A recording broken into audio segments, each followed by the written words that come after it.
আমাকে বলেছে আমি নাকি হিন্দু ধর্মকে তাচ্ছিল্য করি, আর আমি মুসলিম লীগ করি। আমাকে এই জীবনে এসেও শুনতে হবে এত সংগ্রাম করার পর যে জম্মু কাশ্মীরের টেরোরিস্টদের সাথে আমার সম্পর্ক, আর বাংলাদেশের সাথে টেরোরিস্টদের সাথে আমার সম্পর্ক। আমি স্পিকার স্যার বাংলার মানুষকে বলবো, যদি প্রমাণ করতে পারেন একদিনে মুখ্যমন্ত্রী তো ছেড়ে দিয়ে চলে যাব। झूठ बोल रही है, हर बार एक नया झूठ बोलती है, और जब इसका झूठ पकड़ा जाता है तो एक और झूठ बोलती है। কি বলে? তো মহা মুশকিল ভাই। সুতরাং পুজো পার্বণ আমাকে শিখিয়ে লাভ নেই। মহাকুম্ভ আমি নাইবা বললাম, ওটা এখন মৃত্যু কুম্ভ হয়ে গেছে, মৃত্যু কূপের মতো।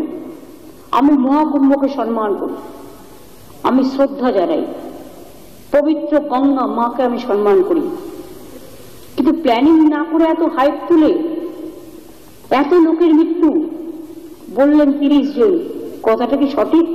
কত ডেড বডি ভাসিয়ে দিয়েছেন নদীতে? 144 বছরের অপেক্ষা সেই মহাকুম্ভকে মৃত্যুকুম্ভ বলে কটাক্ষ করছে একজন হিন্দু মুখ্যমন্ত্রী। মহাকুম্ভ আমি নাইবা বললাম, ওটা এখন মৃত্যু কুম্ভ হয়ে গেছে। সৌদি আরবে হজ যাত্রা করতে গিয়ে প্রায় 1000-এর বেশি মানুষ মারা গেছে, তারা কিন্তু সবই মুসলিম। এই ভিডিওটা দেখুন। এবছর হজ করতে গিয়ে গত 20 জুন পর্যন্ত বিভিন্ন দেশের 1081 জনের মৃত্যু হয়েছে। সবচেয়ে বেশি 658 জন মারা গেছেন মিশরীয় নাগরিক। এমনকি বাংলাদেশ থেকে হজ যাত্রা করতে গিয়ে প্রায় 31 জনের বেশি মুসলিম মারা গেছে।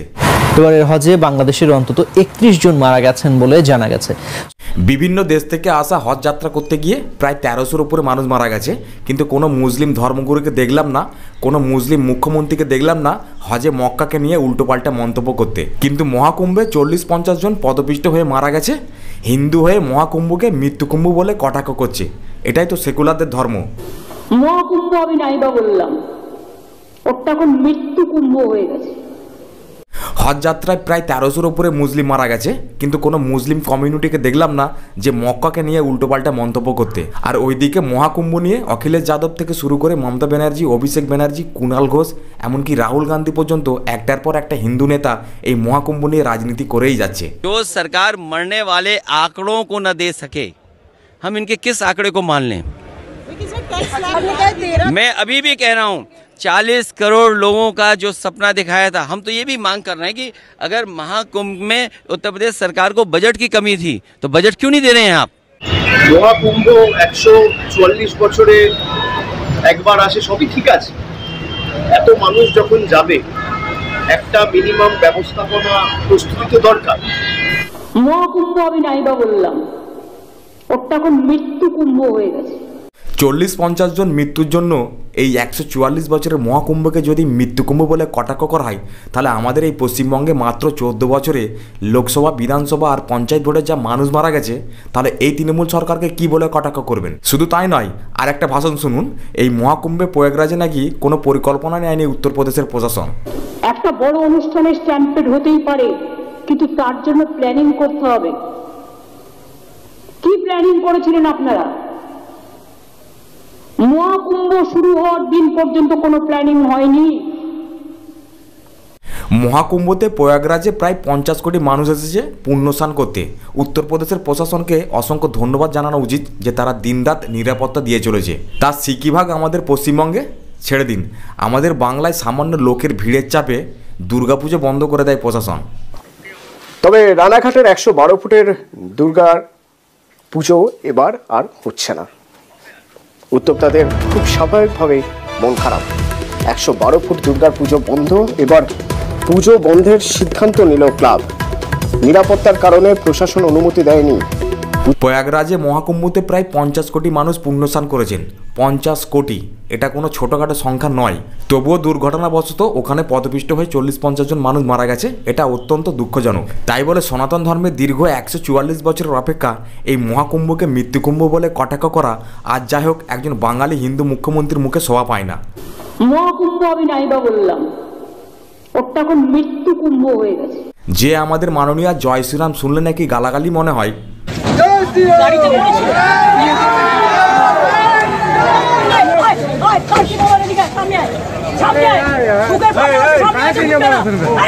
আর সনাতন ধর্মের মহাকুম্ভকে মৃত্যুকুম্ভ বলে কটাক্ষ করে আবার অনেক হিন্দুরাই এই সরকারকে ভোট দিয়ে জিতিয়েছে। আমাদের মাননীয় বিধানসভায় দাঁড়িয়ে বলছে যে বিজেপি নাকি ধর্ম বিক্রি করে খায়। এই হাউসটা বলুন তো, যারা এসছে প্রত্যেকে জনপ্রতিনিধি, কেউ হিন্দু, কেউ মুসলমান, কেউ শিখ, কেউ খ্রিস্টান, কেউ পারসি, কেউ রাজবংশী, কেউ কামতাপুরী, কেউ আদিবাসী, কেউ তপশিলি, কেউ ভাই, কেউ বোন। মানুষ তো নির্বাচন করে পাঠিয়েছেন, তো এমন কি হলো যে আপনারা একটা ধর্মকে বিক্রি করে খাচ্ছেন? একটা ধর্মকে বিক্রি করে আমরা খাই না, আমরা সর্বধর্মকে সম্মান করি। যে সরকার মুসলিম ভোট ব্যাংকের ওপর ডিপেন্ড করে সে আমাদেরকে শেখাচ্ছে যে বিজেপি নাকি ধর্ম বিক্রি করে খায়। তো এমন কি হলো যে আপনারা একটা ধর্মকে বিক্রি করে খাচ্ছেন? একটা ধর্মকে বিক্রি করে আমরা খাই না। পাশে মিনি পাকিস্তানের জনককে বসিয়ে রেখে আমাদেরকে আমাদের মাননীয় বার্তা দিচ্ছে যে বিজেপি নাকি ধর্ম বিক্রি করে খায়। যে আপনারা একটা ধর্মকে বিক্রি করে খাচ্ছেন, একটা ধর্মকে বিক্রি করে আমরা খাই না, আমরা সর্বধর্মকে সম্মান করি। ধর্ম বিক্রি করে কে খায় আর ধর্ম নিয়ে কারা রাজনীতি করে এটা তখনই বোঝা যায় যখনই আমাদের পশ্চিমবঙ্গে কোনো হিন্দুদের পুজো উৎসব আসে। ধর্ম নিয়ে কারা রাজনীতি করে? সরস্বতী পুজো করতে গেলে আদালতে অনুমতি লাগে, কিন্তু ঈদ আর মহরমেতে কোনো অনুমতি লাগে না। তৃণমূলের একজন মুসলিম নেতা স্কুলের শিক্ষককে ধমকি দিচ্ছে যে স্কুলে সরস্বতী পুজো করা যাবে না। আপনার 24 ঘন্টাও লাগবে না, 24 ঘন্টাও লাগবে না। কিন্তু না, এটা নিয়ে প্রতিবাদ করা যাবে না, তাহলে বিজেপি ধর্ম বিক্রি করে খাচ্ছে, বিজেপি ধর্ম নিয়ে রাজনীতি করছে। কত হাজার হাজার আডোয়ার আগুন লেগেছে বড় লোক আর ভিআইপিদের জন্য, লক্ষ টাকার ক্যাম্প, আর গরিব লোকেদের, সাধারণ লোকেদের জন্য লাইনে দাঁড়ান 15 ঘন্টা 20 ঘন্টা দাঁড়িয়ে, যদি একটা মাদুরেও বসে 2000 টাকা,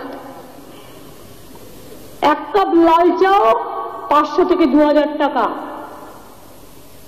তারা যে জায়গাটা গিয়ে স্নান করবে সেটা আলাদা, ভিআইপিদের স্নানের জায়গাটা আলাদা, আর সেই জলটা আপনারা দূষিত করেছেন, বিষাক্ত করেছেন মহাকুম্ভের পবিত্র জায়গাটা।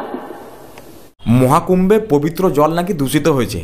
আমি মনে করি সনাতন ধর্মে উল্টোপাল্টা মন্তব্য করা এটা খুব সোজা এবং সহজ। এই সেকুলাররাই আবার অন্য কোনো ধর্ম নিয়ে কোনো সমালোচনা করতে পারবে না, করার সাহস পর্যন্ত নেই। আপনি কোনোদিন ভাবতে পারেন যে 50 কোটির বেশি মানুষ আমাদের এই মহাকুম্ভতে পুণ্যস্নান করে গেছেন? যে দু একটা ঘটনা ঘটেছে সেটা কোনোদিনই কাম্য নয়, এটা অত্যন্ত দুঃখজনক। কিন্তু তার জন্য কখনোই কোনোদিন এই মহাকুম্ভ সাফল্যকে অপমান করা উচিত নয়। প্রয়াগরাজের জনসংখ্যা 16 থেকে 17 লাখ, আর সেখানে একদিনে 8 থেকে 10 কোটি মানুষ পুণ্যস্নান করে গেছেন। ভাবা যায় এটা নিয়ন্ত্রণ করা খুব একটা সোজা কথা নয়। আমি নিশ্চিত হয়ে বলছি কলকাতায় 1 কোটি মানুষ আসলে রাজ্য সরকার নিয়ন্ত্রণ করতে পারবে না, কারণ আমরা অনেক দিন থেকে দেখে আসি এই রাজ্যের দুর্গাপুজো একাধিকবার বন্ধ করে দিতে। সুতরাং ঘোলা জলে মাছ ধরার চেষ্টা এবার একটু বন্ধ করুন। ভাই ভিডিওটা আজ এই পর্যন্ত, কেমন হলো জানিও, একটা লাইক করো, একটা কমেন্ট করো। দেখা হবে পরের ভিডিওয়, ভালো থাকবেন।